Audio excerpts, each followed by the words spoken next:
Mariatta Wijaya, and her topic, Hidden Figures of Python, highlighting underrepresented voices in the Python community. Please enjoy.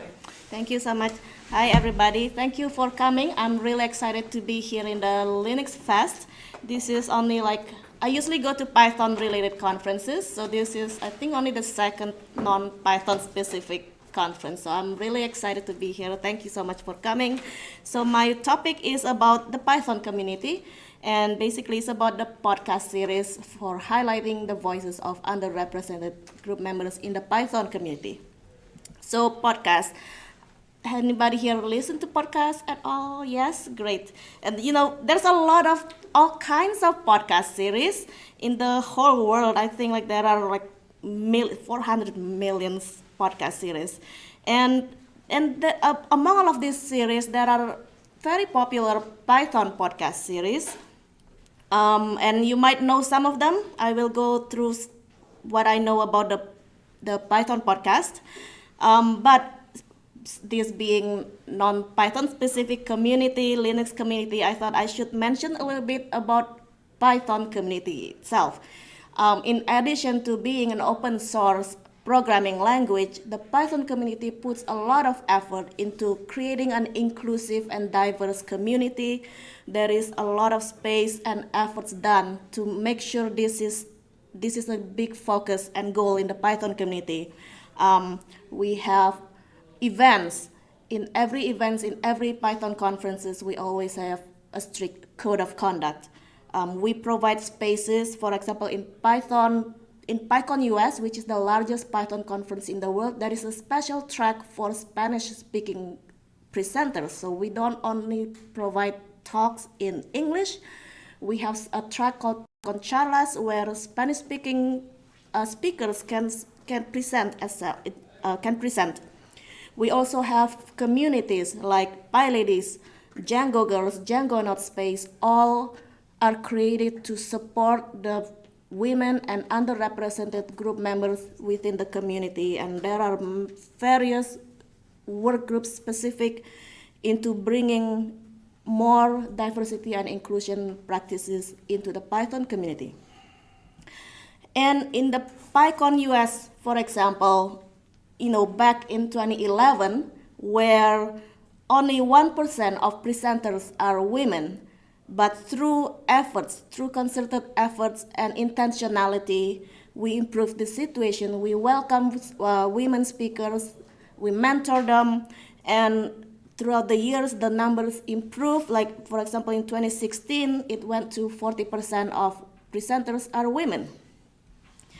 However, we realized, at least myself, I listened to Python podcasts, and I realized that, it seems like the podcast in the Python community is still male-dominated, and I feel like all the episodes I heard are by men, inviting men speakers, but at the same time, I felt like, okay, maybe it's just in my head. Maybe I didn't listen to enough podcasts. There are a lot of them, right?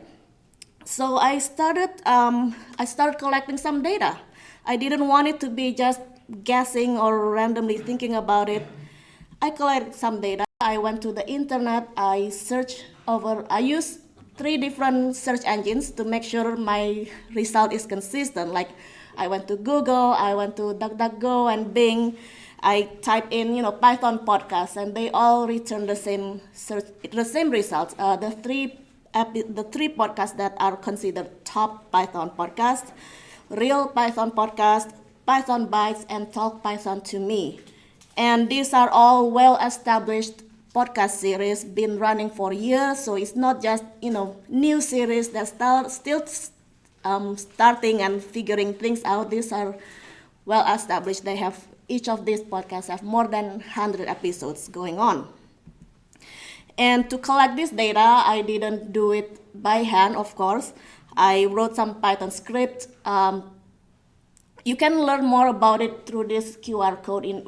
I have a blog post to outline this, but I wrote some Python script, used open source tools, beautiful sublibrary, and I also collected the data into an open data platform. It's called Dataset, where you not only you get to see the data, you can query it, you can use SQL to query the data and pull it yourself so that you can take a look. So it's not just, you don't have to just trust me, look at the data and see it yourself. And I wanted to understand really what is the gender representation there. And of course, gender information is not something that's, something you really know. So how we determine who is women or men in the podcast series is, this community is not actually big. I know them.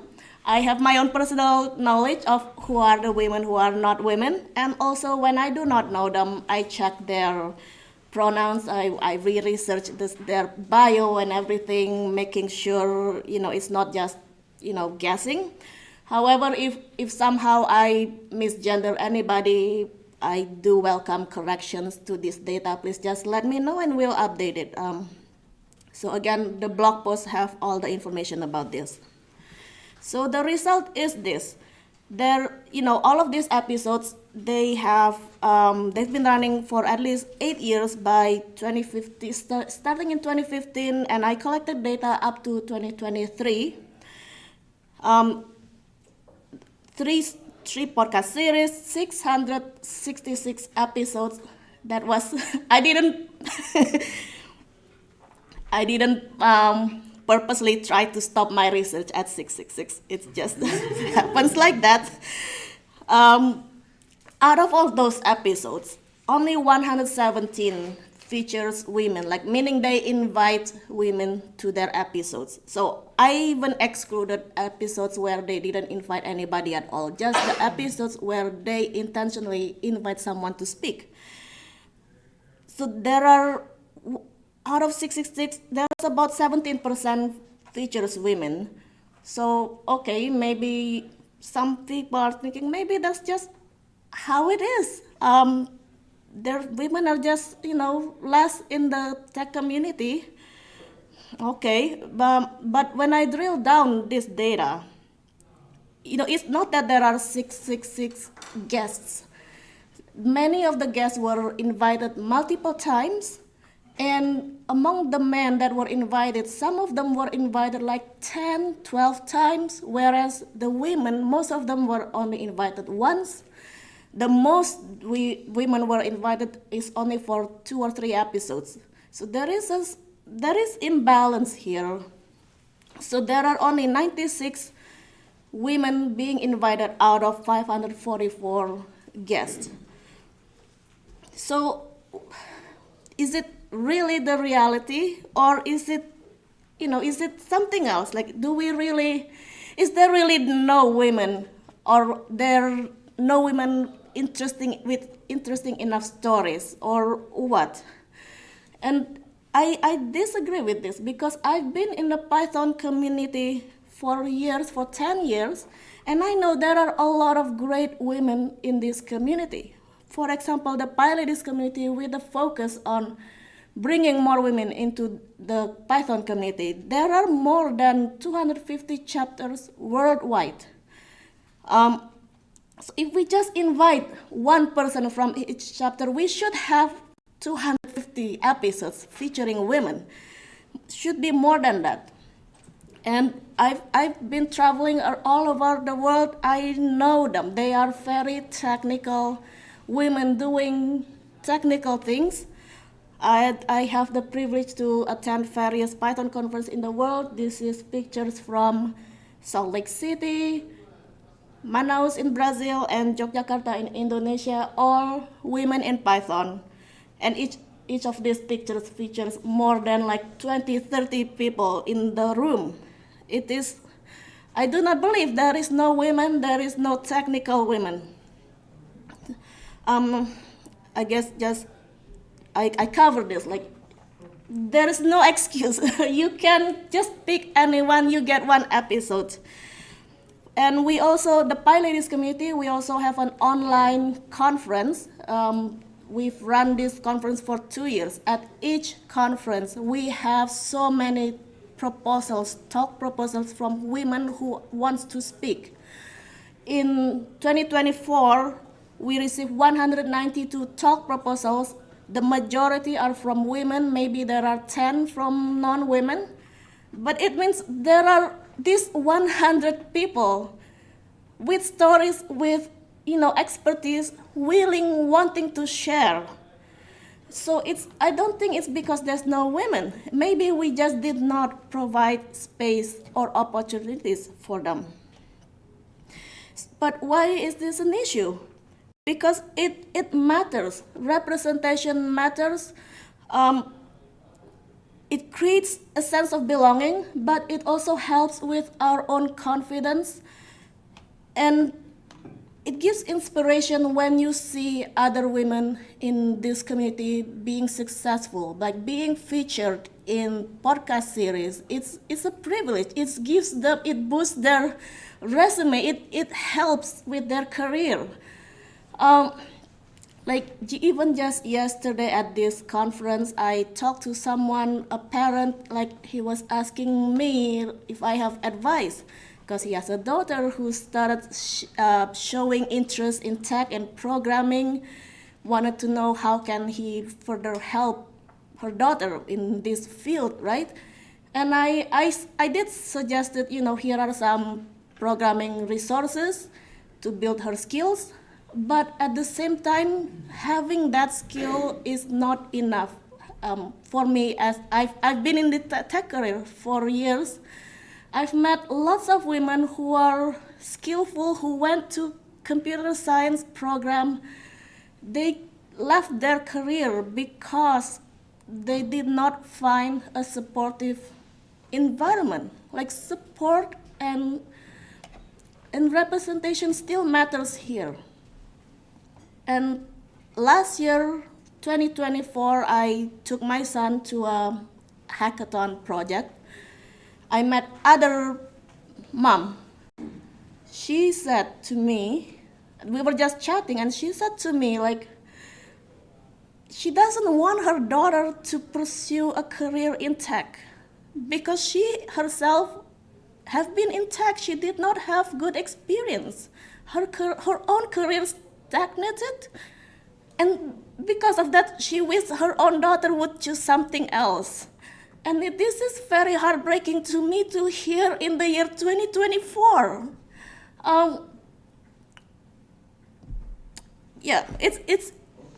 It's not right. I don't think there is no women. We can't keep saying that again and again. There are something else.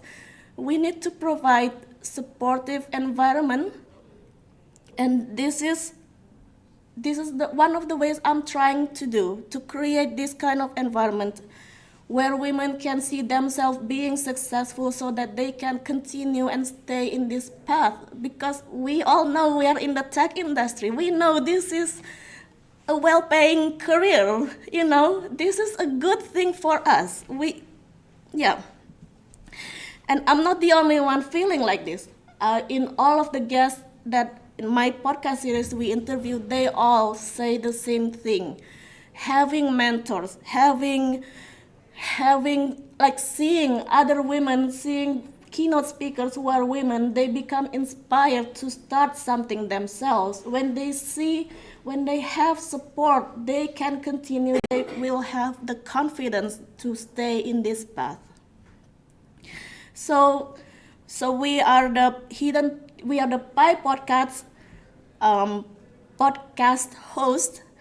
I'm one of the team members who created this initiative. My name is Mariatta, and my other team members, they're all over the world. Teresa is based in Germany, Chuck is based in London, Georgie is based in Amsterdam, and Mojde is a new member. She is based in Paris. So together we are trying to make sure we share stories from the underrepresented group members in this community. I'm just sharing the photo. We normally only communicated online. This is I think the only time we all get together in the room in PyCon US 2024.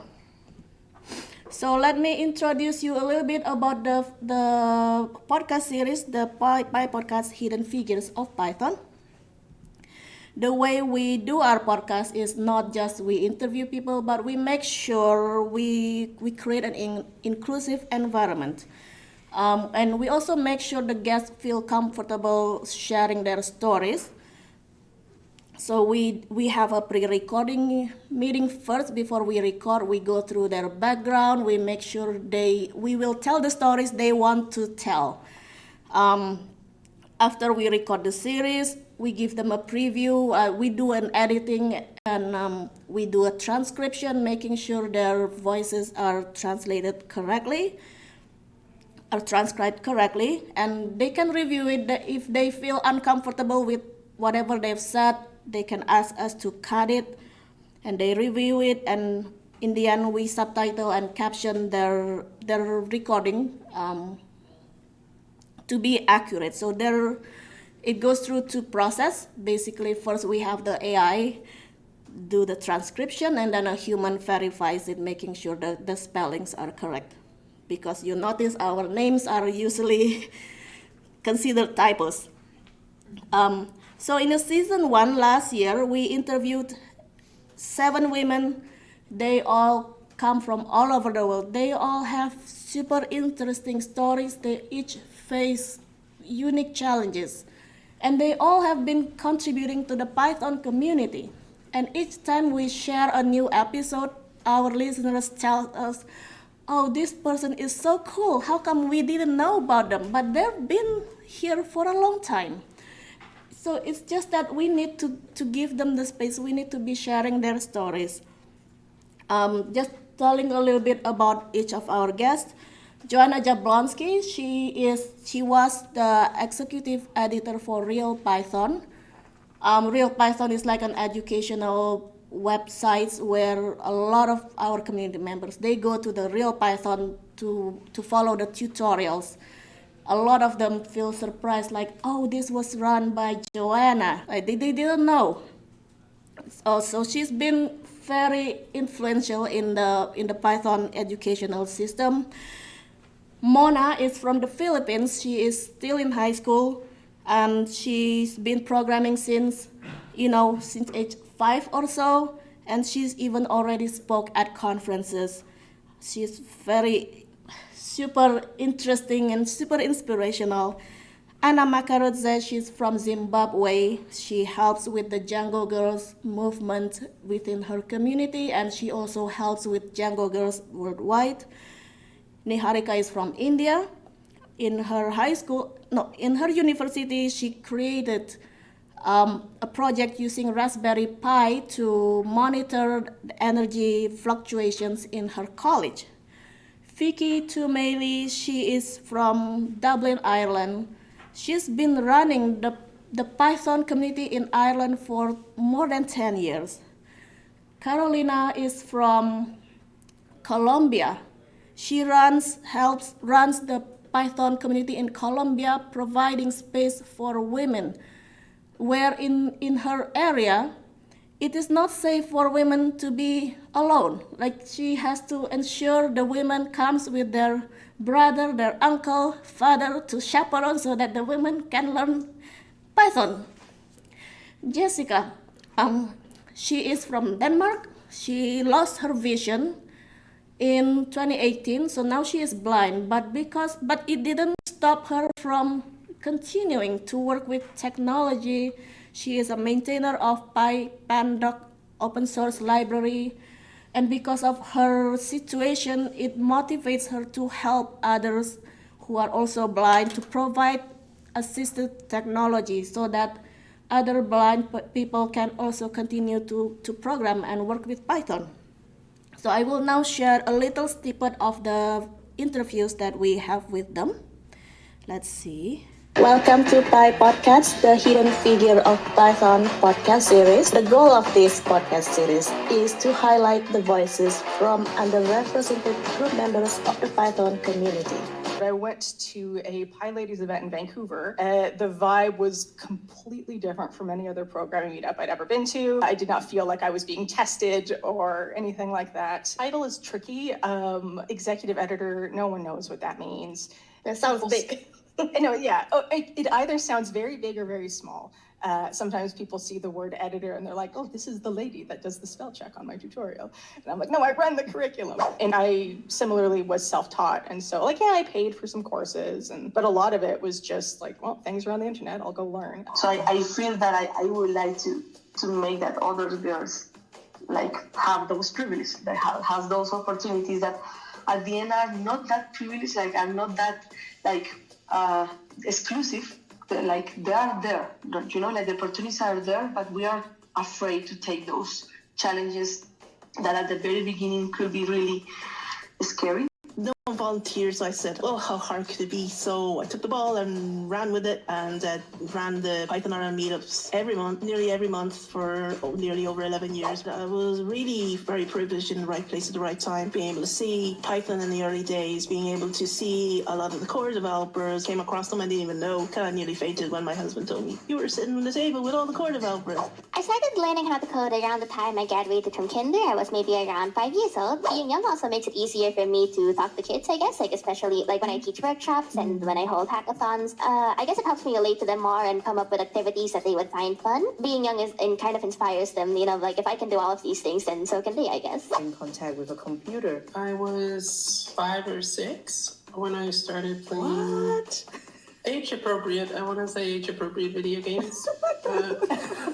It was age-appropriate. I tried writing my first program in Python that just did something simple. I myself is totally blind, so I wanted to make a text editor where I could control the visual formatting. I read approximately twice as fast as an average human reader. I read around 600 to 700 words a minute. I've never seen a conference where they have this accessibility info readily available for what they do with people that has physical disabilities. I just wish that information was more readily available. We connected that Raspberry Pi prototype, which helped in monitoring the power fluctuations or power cuts in a particular building in my college. Whenever I'm sad, I'm not happy working professionally with my job or any stress I have, it's always the women in this community that I reach out to. It felt like I'm a beginner. I couldn't understand like most of the things they were talking about. At times I couldn't understand things that were going on at Django Girls. We traveled like 33 hours by road to get there. There were other women who were like almost my age or younger. Then there were mature women who were like older than me, almost like the same age as my mother, who were learning Python and Django through a Django Girls workshop. I was surprised when I walked into the room for the first time, and I could count the women who were there at the event. And that's when I realized what Django Girls means to the tech community globally, not just for me as a Zimbabwean in Zimbabwe.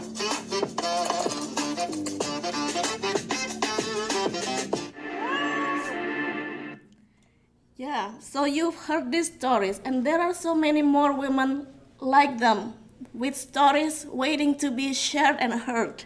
So we cannot keep saying there is no women, there is no interest in women. We too have a role in this, in creating this space, ensuring we give space for them to speak up. You too can help with this. Listen to our stories, listen to the podcast, share them, let others know about their stories. Become an ally, create the space, and to become more welcoming and inclusive, and make space for diversity in your communities. You too can help support our podcast series. So actually we have a lot of suggestions of who we should feature in our podcast series. Again, we have limited time. If you do have ideas, please do share them with us. However, how about also invite them to events, invite them to other podcast series, invite them to speak at other conferences. For us, if you would like to continue supporting the Hidden Figures of Python podcast series, we now have an open collective fund where you can help support with our operational costs. We use different things, subscriptions like vidIO. We love it, even though I know there are lots of AI transcription technologies. The vidIO is useful because it have nice UI allowing us to edit things. We've been using StreamYard for interview recording, and because there are like 5 people when we do interview scheduling, it's quite challenging, but service like Calendly have been helpful for us. It automates a lot of things. And because we also want to make sure our guests feel comfortable and confident during their interview, we offer them better camera, better mic, and better speakers. So if you can help us, you can donate to our open collectives. So thank you so much. If you would like to watch or listen to our podcast series, we are on all the platforms, Spotify, Apple Podcasts, everything. Check out pypodcasts.live and get in touch with us by meow@pypodcasts.live. So thank you so much for listening.